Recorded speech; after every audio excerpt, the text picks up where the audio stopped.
ನೋಡಿ ಈಗೊಂದು ದೊಡ್ಡ ಗಾಡಿ ಬಂದಿದೆ, ಲೋಡ್ ಗಾಡಿ.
ರಾಜ್ಯದಲ್ಲಿ ಅತಿ ಹೆಚ್ಚು ಮಳೆ ಬೀಳುವಂಥ ಈಗ ಸದ್ಯಕ್ಕೆ ರೆಕಾರ್ಡ್ ಆಗ್ತಿರೋದು ಹುಲಿಕಲ್ಲಲ್ಲಿ ಮಳೆ ಬರ್ತಾನೇ ಇರುತ್ತೆ. ಎಲ್ಲ ಕಡೆ ಬಿಸಿಲು ಬಿಟ್ಟರು ಕೂಡ ಮಳೆಗಾಲದಲ್ಲಿ ಮಳೆ ತಪ್ಪೋದಿಲ್ಲ. ಪಾಪ ಇವರು ಅದೇ ಒಣಸೋದು ಅದು ಭಾಳ ಕಷ್ಟ ನೋಡಿ. ಇದು ಒಣಸೋದು ಭಾಳ ಕಷ್ಟ ನೋಡಿ. ಒಳಗಡೆ ಪಿಚ್ಚು ಹೋಗ್ಬಿಟ್ಟಿದೆ. ಒಳಗಡೆ ಏನು ಉಳ್ಕೊಂಡಿಲ್ಲ ನೋಡಿ. ಎಷ್ಟು ಪಿಚ್ಚು ಹೋಗ್ಬಿಟ್ಟಿದೆ.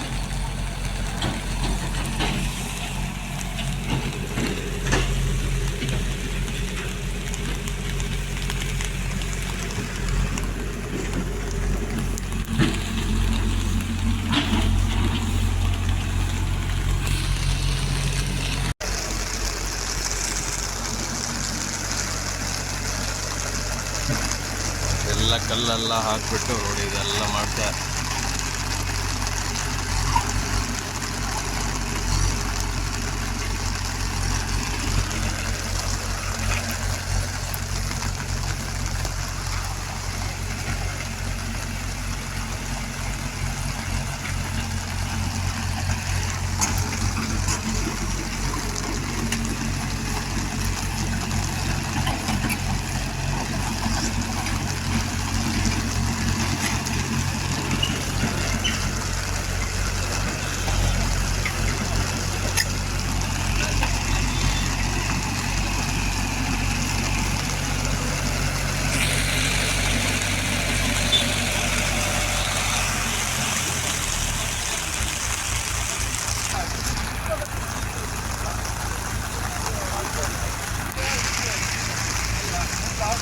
ನಗರ ಹೋಬಳಿಯಲ್ಲಿ ಇರ್ತಕ್ಕಂಥದ್ದು ಎಲ್ಲ ಒಂದು ರೀತಿಯಲ್ಲಿ ತೀವ್ರ ನಿರ್ಲಕ್ಷ್ಯಕ್ಕೊಳಗಾಗಿದೆ ಅನ್ನೋ ಮಾತು ಯಾವತ್ತೂ ಕೇಳ್ತಿದ್ರು. ಅದೇನು ಸುಮ್ಮನೆ ಹೇಳಲ್ಲ.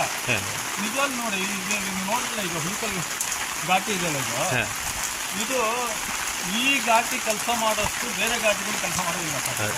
ಇದು ಒಂದು ರೀತಿ ಜನಸಾಮಾನ್ಯರ ಘಾಟ ಹೌದು. ಆಮೇಲೆ ಕರಾವಳಿ ಮತ್ತು ದಕ್ಷಿಣ ಇದು ಮಧ್ಯ ಕರ್ನಾಟಕವನ್ನು ಸಂಪರ್ಕಿಸಬಹುದಂಥ ಪ್ರಮುಖ ಘಾಟಿಗಳಲ್ಲಿ ಇದೊಂದು.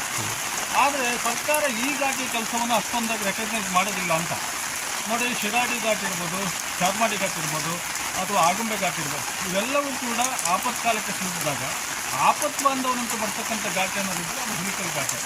ನಿಮಗೆ ಕೊಲ್ಲೂರಲ್ಲಿ ಏನೋ ಘಾಟಿಯಲ್ಲಿ ಏನೋ ಸಮಸ್ಯೆ ಆಯಿತು, ನಿಮಗೆ ಅಲ್ಲಿಯ ಡಿ ಸಿ ಪ್ರಥಮವಾಗಿ ಪರ್ಯಾಯ ಮಾರ್ಗ ಯಾವುದೋ ಗುರುತಿನಿಂದ ಇದೆ. ಈಗ ನೋಡಿ, ಈಗ ಕಾಮಗಾರಿ ನೀವು ನೋಡಿದ್ರಿ, ಹೆಚ್ಚು ಕಡಿಮೆ ಇದು ಹೇರ್ ಪಿನ್ ತಿರುವು, ಈ ಘಾಟಿಯ ಅತಿ ದೊಡ್ಡ ತಿರುವು ಇದು ಹೇರ್ ಪಿನ್. ಸಾಕಷ್ಟು ವರ್ಷಗಳಿಂದ ಕೂಡ ಅದು ಕುಳಿತುಕೊಳ್ಳೋಕೆ ದುಡ್ಡು ಹಾಕ್ತಿದ್ದಾರೆ, ಇಲ್ಲ ಅಂತಲ್ಲ, ಅಭಿವೃದ್ಧಿ ಮಾಡ್ತಿಲ್ಲ ಅಂತಲ್ಲ. ಆದರೆ ಶಾಶ್ವತವಾಗಿರ್ತಕ್ಕಂಥ ಅಭಿವೃದ್ಧಿ ಕಾರ್ಯಗಳಿಲ್ಲ ಆಗ್ತಾ ಇಲ್ಲ ಅಂತ. ಒಂದು ವೇಳೆ ಇವತ್ತು ಮಧ್ಯ ಕರ್ನಾಟಕ ಮತ್ತು ಕರಾವಳಿ ಭಾಗದ ಪ್ರಮುಖ ಸಂಪರ್ಕವನ್ನು ನಾವು ಉಳಿಸ್ಕೋಬೇಕು ಅಂತಾದರೆ ಹುಲಿಕಲ್ ಘಾಟನ್ನು ನಾವು ಉಳಿಸ್ಕೊಳ್ತಕ್ಕಂಥದ್ದು ಅಷ್ಟೇ ಅನಿವಾರ್ಯತೆ ಕೂಡ ಇದೆ. ನಿಮಗೆ ಪೆಟ್ರೋಲಿಯಂ ಉತ್ಪನ್ನಗಳಿರ್ಬೋದು, ಸರಕು ಸರಂಜಾಮುಗಳಿರ್ಬೋದು, ಅಥವಾ ಬೇರೆ ಯಾವುದನ್ನೇ ನಿಮಗೆ ಟೆನ್ವೀಲು ಇಲ್ಲ, ಟೆನ್ವೀಲಿಂದ ಹಿಡಿದು 24 ವೀಲ್ ತನಕ ಯಾವುದೇ ಗಾಡಿಗಳಾದರೂ ಅನಾಯಾಸವಾಗಿ ಘಾಟಿ ತಲುಪೋದಂಥ ಘಾಟಿ ಇದ್ದರೆ ಹುಲಿಕಲ್ ಘಾಟಿ. ಇದನ್ನು ಎಲ್ಲೋ ಒಂದು ಕಡೆ ಇಲ್ಲಿ ನೋಡಿ, ಒಂದು ಗೂಗಲ್ ಕಾಣ್ಬೋದು, KPCಯ ಏನೋ ವರಾಯಿಯ ಭೂಗರ್ಭ ವಿದ್ಯುದಾಗಾರಕ್ಕೆ ಸುರಂಗ ಮಾಡ್ತಕ್ಕಂಥ ದಾರಿ ಸೂಕ್ಷ್ಮ ಪ್ರದೇಶ. ಮತ್ತು ಇಲ್ಲಿರ್ತಕ್ಕಂಥದ್ದು ಅರಣ್ಯ ಪ್ರದೇಶ. ಮತ್ತು ಇದನ್ನೆಲ್ಲವನ್ನು ನಿಭಾಯಿಸಿಕೊಂಡು ಇಲ್ಲಿ ಅಭಿವೃದ್ಧಿ ಮಾಡೋದು ಕೂಡ ಕಷ್ಟನ ಮಾತಿದೆ. ಆದರೆ ಎಲ್ಲವೂ ಕೂಡ ಸರ್ಕಾರದ ಒಳಗೆ ಬರೋದ್ರಿಂದ ಈ ಹುಲಿಕಲ್ ಘಾಟನ್ನು ನಾವು ಅಭಿವೃದ್ಧಿ ಪಡಿಸಲೇಬೇಕು. ಹುಲಿಕಲ್ ಘಾಟನ್ನು ಅಭಿವೃದ್ಧಿ ಪಡಿಸಿದಾಗ ಮಾತ್ರ ನಮಗೆ ಸಂಪರ್ಕಕ್ಕೆ ಯಾವುದೇ ರೀತಿ ಆತಂಕಗಳಿರೋದಿಲ್ಲ. ಆದರೆ ಮಳೆ ನಿಲ್ಲೋ ತನಕ ಅಲ್ಲಿ ಏನು 4.35 ಕೋಟಿ ಪ್ರತಿ ಕಾಮಗಾರಿ ಏನು ನಡೀಬೇಕಾಗಿದೆ ತಡೆಗೋಡೆಯಿಂದ ಸೇರಿ, ಅದು ಮಳೆ ನಿಲ್ಲೋ ತನಕ ಮಾಡೋಕ್ಕಾಗೋದಿಲ್ಲ. ಈಗಾಗಲೇ ಆರಂಭದಲ್ಲಿ ಬಿರುಕನ್ನು ಕಾಣಿಸ್ಕೊಂಡ ಸಂದರ್ಭದಲ್ಲಿ ಅದು ಗಮನಿಸಿದ ಸಂದರ್ಭದಲ್ಲಿ ಅದನ್ನು ಸುತ್ತ ಕಾಮಗಾರಿಯನ್ನು ಈಗಾಗಲೇ ಮಾಡ್ತಾರೆ, ಅದನ್ನು ಪ್ರೊಟೆಕ್ಟ್ ಮಾಡ್ತಕ್ಕಂಥ ಕೆಲಸವನ್ನು ಮಾಡಿದ್ದಾರೆ. ಇವಾಗ ಒಟ್ಟಾರೆ ಹೇಳೋದಾದರೆ ಹುಲಿಕಲ್ ಘಾಟಿ ನಮ್ಮ ರಾಜ್ಯದ ಅತ್ಯುತ್ತಮ ಘಾಟ್ ಸಂಪರ್ಕ. ಮತ್ತು ಅಷ್ಟು ನಾ ಹೇಳ್ತೀನಿ ನಿಮಗೆ, ಶಿವಮೊಗ್ಗ ಇರ್ಬೋದು, ದಾವಣಗೆರೆ ಇರ್ಬೋದು, ಬಳ್ಳಾರಿ ಇರ್ಬೋದು, ಹೊಸಪೇಟೆ ಇರ್ಬೋದು, ಇದೆಲ್ಲದಕ್ಕೂ ಕೂಡ ಎಲ್ಲ ಸರಂಜಾಮುಗಳು, ಪೆಟ್ರೋಲಿಯಂ ವಸ್ತುಗಳು ಇದೇ ಘಾಟಿ ಮೂಲಕ ಹೋಗುವಂಥದ್ದು. ಮತ್ತು ನಿಮಗೆ ಈ ಘಾಟ್ ನಿಮಗೆ ಒಂಥರ ಅನಾಯಾಸ ಘಾಟ್ ಇದೆ. ನೀವು ಹೋಗೋರಿಗೆ ಬರೋರಿಗೆ ಅಂಥದ್ದೇನೋ ಸಮಸ್ಯೆ ಕೊಡ್ತಕ್ಕಂಥ ಘಾಟ್ ಅಲ್ಲ ಇದು. ನಮಗೆ ನಾನು ಆವಾಗ ಹೇಳಿದೆ ನಗರ ಹೋಬಳಿ ಅಂತ ಹೇಳಿದ್ರೆ ಅದೊತ್ತರ ಹಾಗೆ ಆಗಿದೆ. ಇದು ಏನಾಗಿ ಕೇಳಿ, ನಗರ ಹೋಬಳಿಯಲ್ಲಿ ಏನಾದಿದ್ದರೆ ಅದು ಅಭಯಾರಣ್ಯ ನಿಷೇಧ, ಅರಣ್ಯ ನಿಷೇಧ, ಅಥವಾ ಅಲ್ಲಿ ಬೇರೆ ಏನೋ ಸಮಸ್ಯೆ ಅಂತ. ಬೇರೆ ಕಡೆ ಇದೇ ಇದ್ದರೆ ಪ್ರವಾಸೋದ್ಯಮ, ಬೇರೆ ಕಡೆ ಇದ್ದರೆ ಪ್ರವಾಸೋದ್ಯಮ, ನಗರ ಹೋಬಳಿಯಲ್ಲಿದ್ದರೆ ಅದಕ್ಕೆ ನಿಷೇಧ.